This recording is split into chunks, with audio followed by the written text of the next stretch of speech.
Welcome to Journeys Through Sociology, a series of interviews with the Executive Committee of the International Sociological Association. I'm Loalebe Bahanyan, and our guest today is Dr. Elena Zdravomyslova, who is joining us from St. Petersburg, Russia. Dr. Zdravomyslova earned her PhD in sociology at the Russian Academy of Sciences and is now a professor in the Department of Political and Social Science at the European University in St. Petersburg. Over the years, she's taught at universities throughout Europe, including visiting professorships in Finland, Latvia, and Germany. She is currently the coordinator of research at the Center for Independent Social Research, as well as the co-coordinator of the gender program at the European University at St. Petersburg.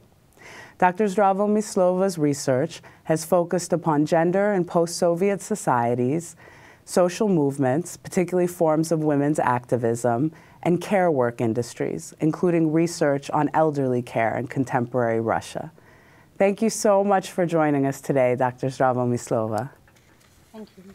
It's wonderful to have you. Thank you very much.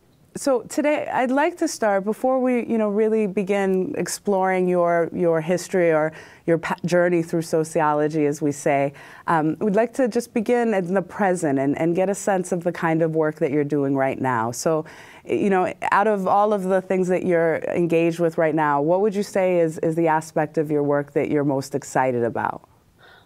Well, now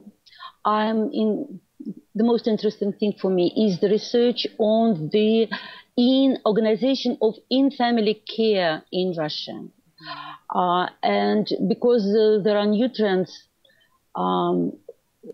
dealing with commercialization of care and marketization of this kind of services and changes in the arrangement of in-family care. And before I did research on care of children, about nannies and babysitters, and now I turn my interest to the other segment of care, which is elderly care in the family, and together with my colleagues and co-authors, I conducted research in several regions of Russia, looking at the strategies of organization of the care of dependent elderly people, how institutions contribute to that, how gendered is it, what are the trust issues. This kind of research is conducted in many places. It's kind of modern fashion now, more or less. But in Russian academy, there are very few studies about this. And I think this it is very interesting for me to do this research and to think over the concept of care in general, whether it is a role, whether it is a work, or it is accomplishment and commitment. It's not as easy as it sounds sometimes when we read simplistic observations about it.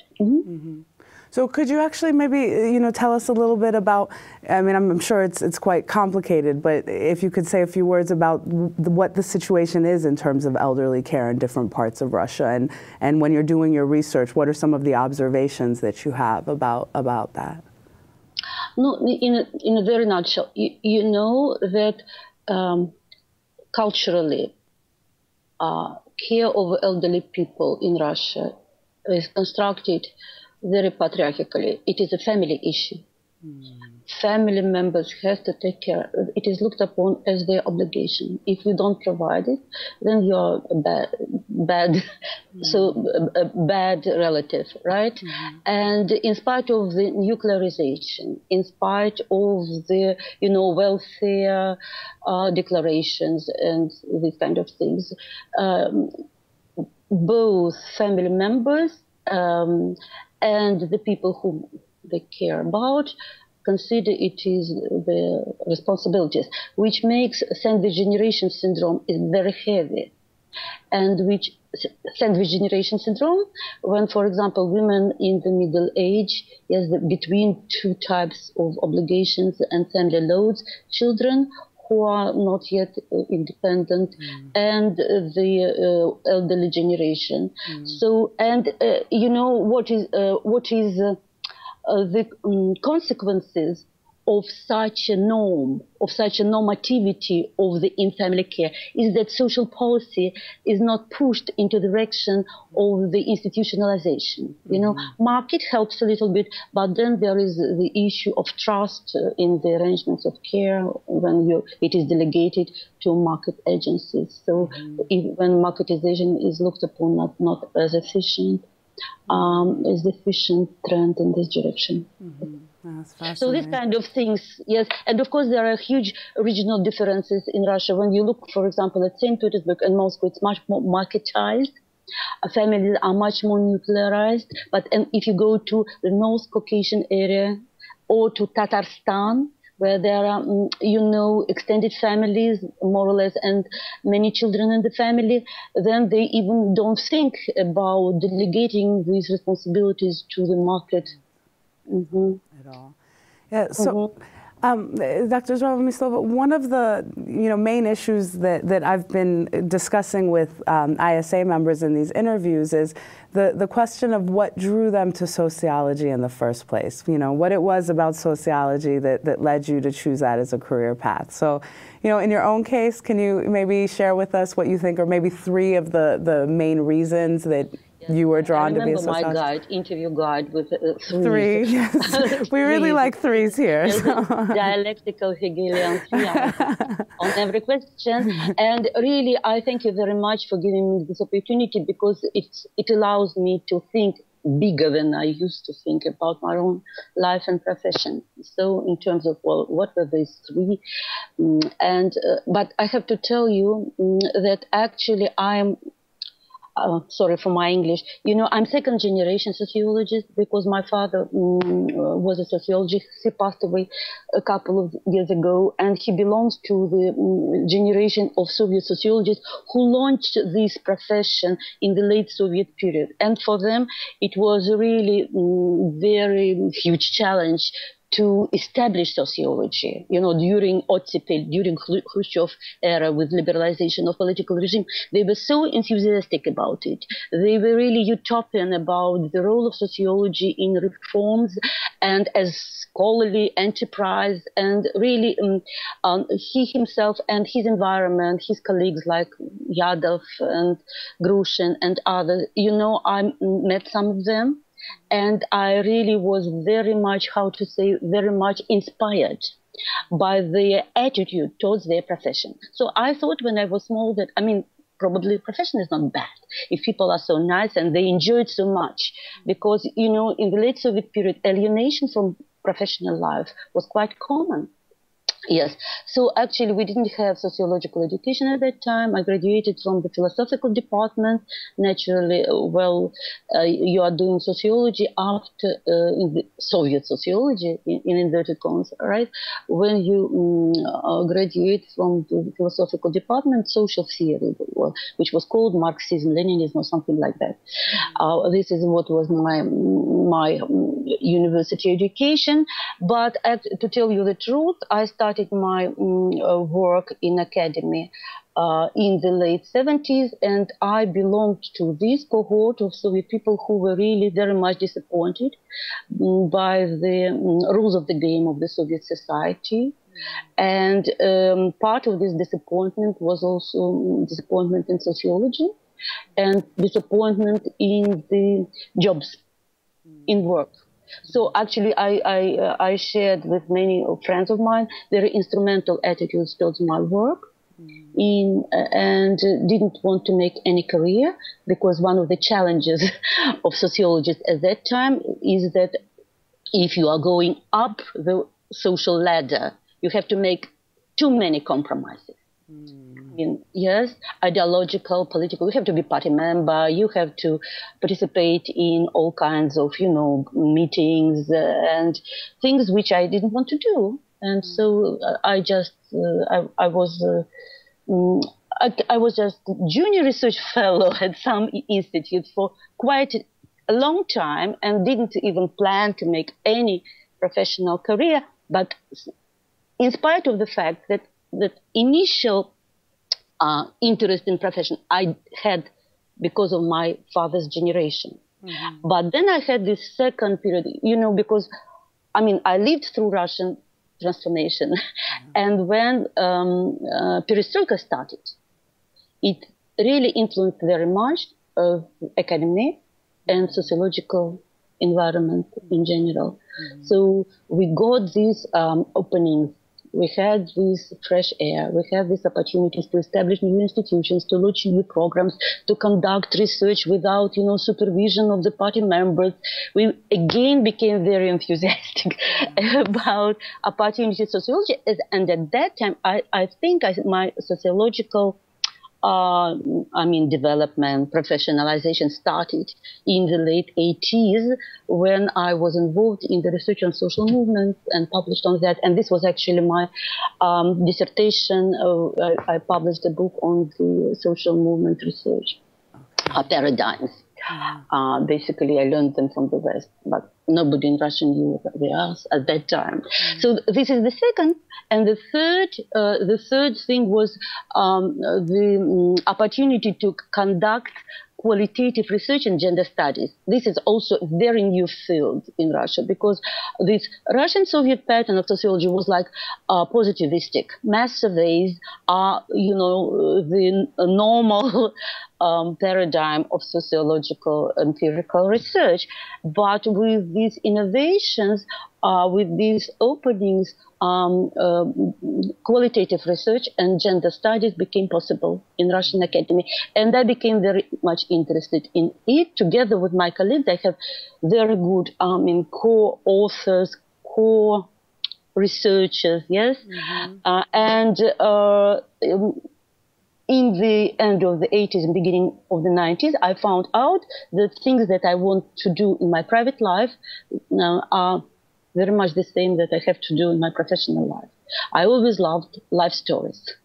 I always life stories, yes. And so I conducted biographical research, basically. Yes, using the standard criteria of the, excellence or good knowledge production. I loved to learn the stories, how people were coping with transformation, with the difficulties, what their strategies are in different milieus. So really, my sort of personal curiosity became professionalized, and I became happy because of that. Mm-hmm. So this is the short story about my sort of professionalization in different periods, and very much connected with the political atmosphere. And yes. So actually, can I ask you one question, Dr. Zdravomyslova? So when you talk about, the kind of openings to qualitative research and research on gender, what would you say right now currently is the situation? Has there been a real kind of strengthening of qualitative research in Russia? And I know that you are the co-coordinator of the gender program at the European University at St. Petersburg. Is there a strong growing gender research as well? No, not strong, but there are people who are doing it. Mm-hmm. 90s was the period when gender studies were introduced in the Russian academy. So the word gender itself is very new in Russian vocabulary. Mm-hmm. And we use a transliteration, gender. It sounds gender, yes, in Russia. And it was a fashion, and it was supported by international feminist community and by international funds in 90s. So a lot of people to this new field of research were attracted, right? But actually we had two branches of gender studies, I would say, if very rudely, yes. And one gender was used as umbrella category for two types. One is kind of patriarchal tradition. To do gender studies is to find out what are the cultural differences between femininity and masculinity, and how it is produced and how it is naturalized.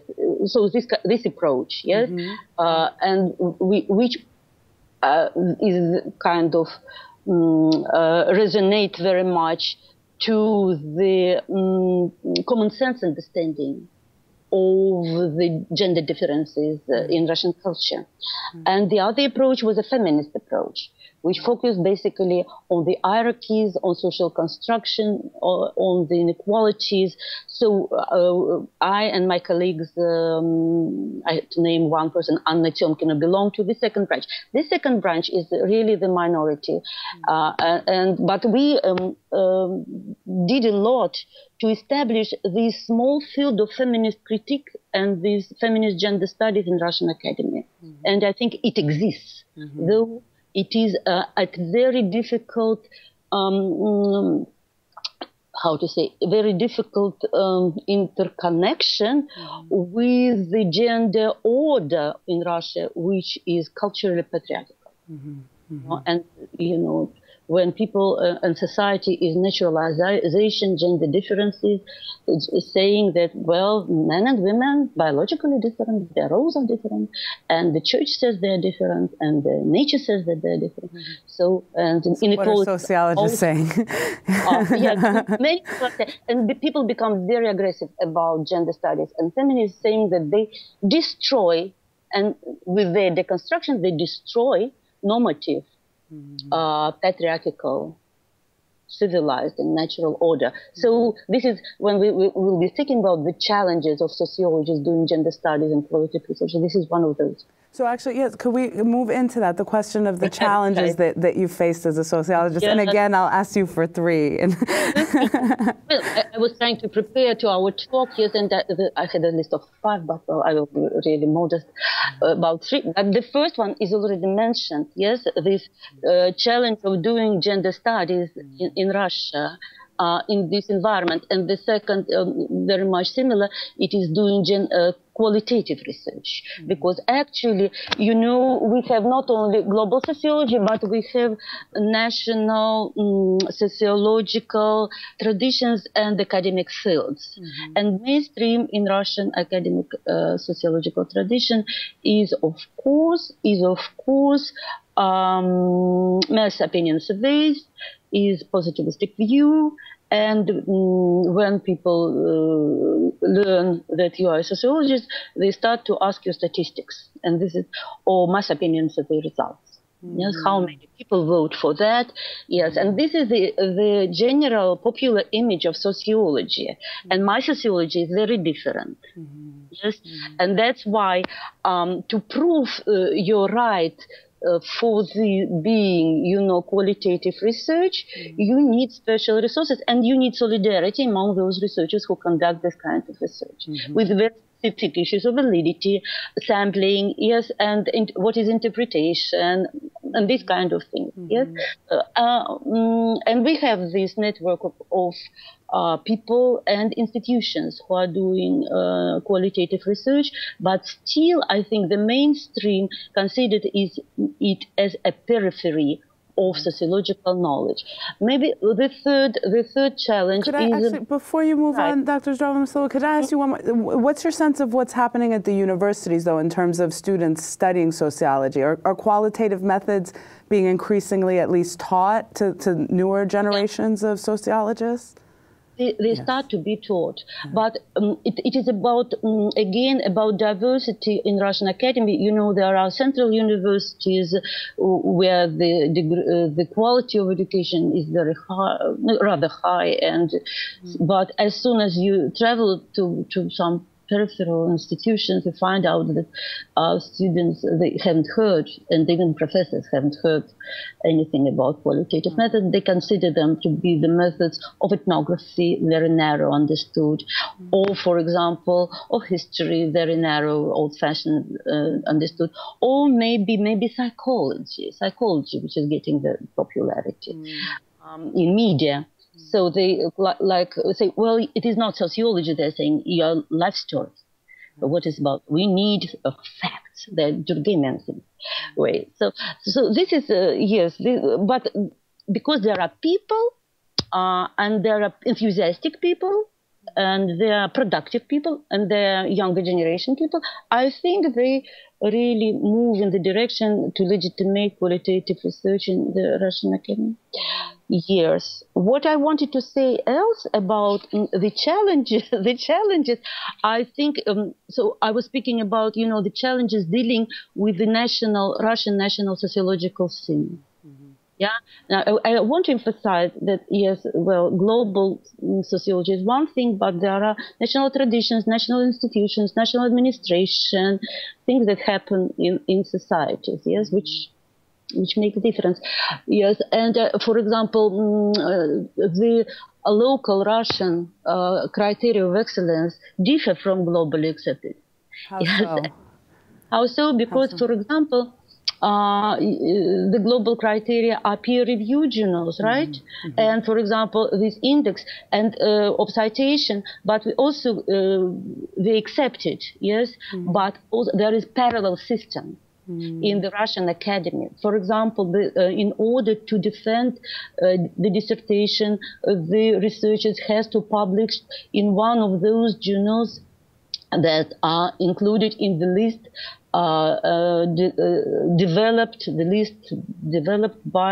established by the higher attestation committee. Yeah. What is in this list? I mean, nobody knows these journals.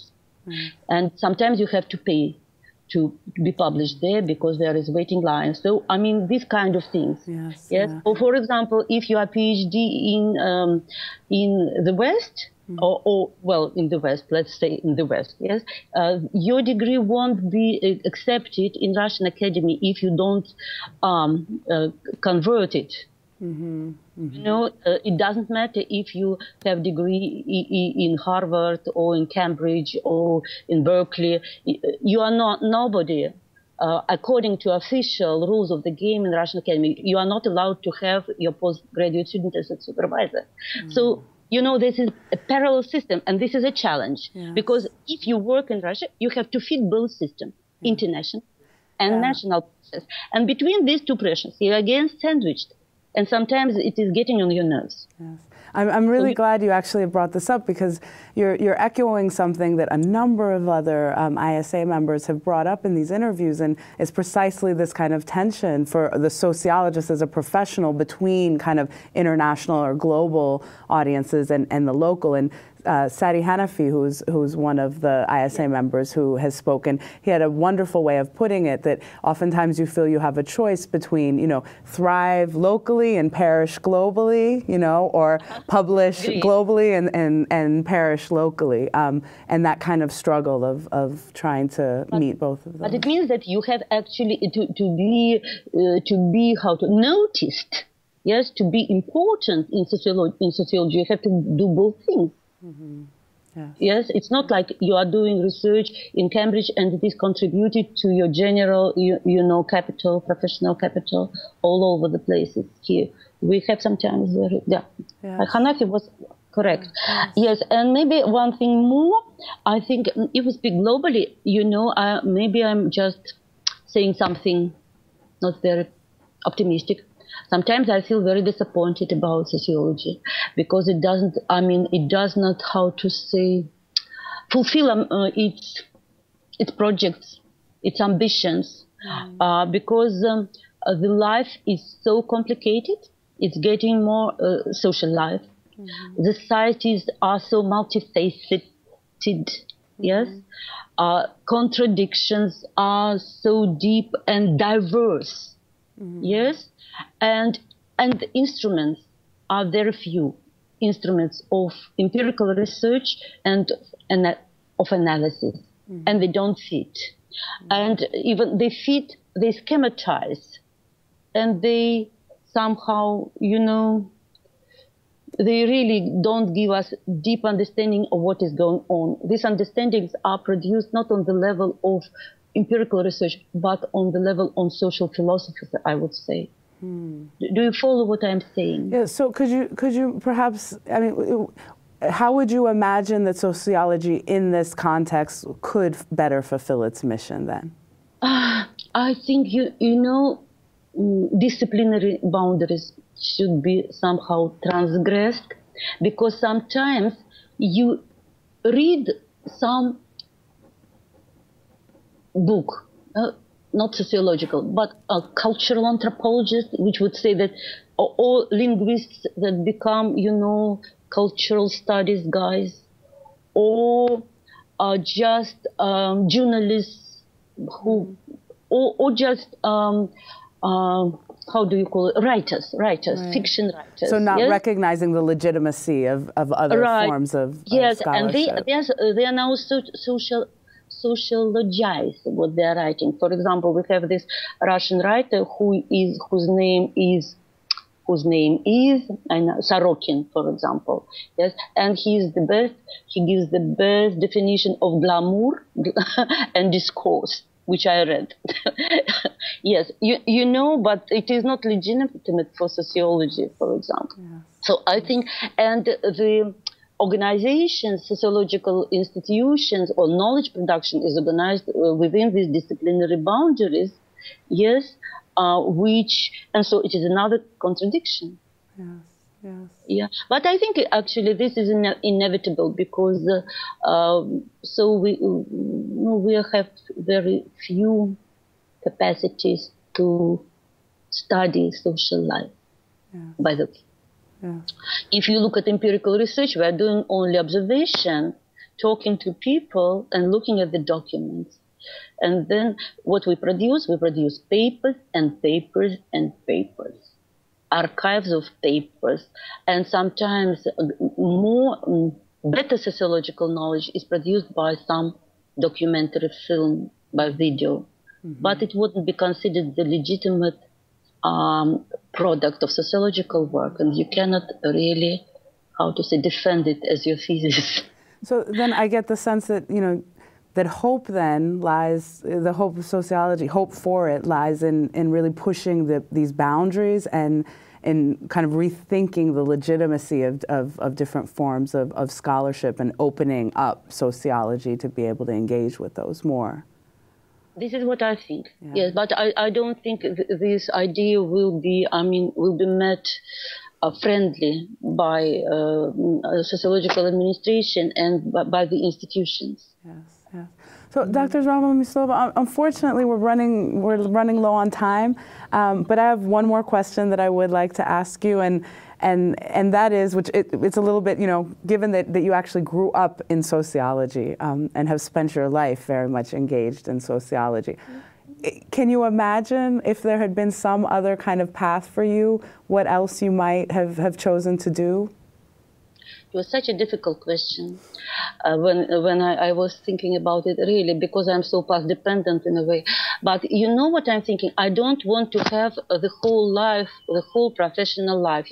I want to have many professional lives. I want to be, part of my life, I would love to sing. Another part of my life, I would like to be probably an artist or to travel, and then to work in NGO, to help really people in need, not only, with this knowledge production. Mm-hmm. I would like to have many professional lives. Mm-hmm. That I could change, mm-hmm. and this will help me not to burn out. Mm-hmm. Yes. Because I think this is really, when it is difficult for 25 years in one profession. Yes. Yes. or maybe teaching more or less the same subjects. Yes. And so I would love to have many professional options and opportunities. Yes. Lives. Yes, many professional lives. Yes. Well, thank you so much for taking the time to be with us today. It's been an absolutely fascinating discussion, Dr. Zdravomyslova. You're very kind. Okay, goodbye. Thank you. Mm-hmm. This has been another journey through sociology with Dr. Elena Zdravomyslova. Join us next week when our guest will be Dr. Dilek Cindoglu, who will be joining us from Turkey.